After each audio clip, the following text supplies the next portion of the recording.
নমস্কার। ঠাকুরকে প্রণাম জানিয়ে আজকের নিবেদন। পতিব্রতা ধর্ম একটি পূর্ণাঙ্গ ধর্ম।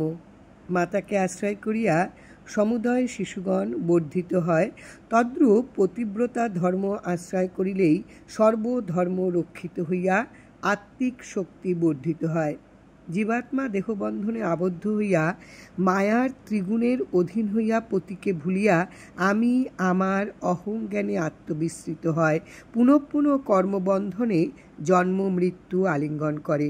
পতিসেবা দ্বারা পতির চির শান্তিময় ক্রোড় লাভ করতে সমর্থ হয়। অকর্তা স্বার্থবর্জিত স্বধর্মং প্রতিপদ্যতে সত্যব্রত পরম সৌভাগ্য যোগ হয়।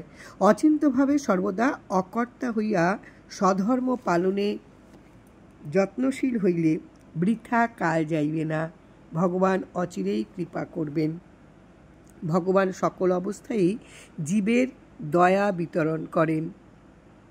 গীতাতেই আছে, সম অহং সর্বভূতেষু ন মে দেশ্যন্তি ন প্রিয়, যে যথা মাং প্রপদ্যতে তাং তথৈব ভজাম্যহম।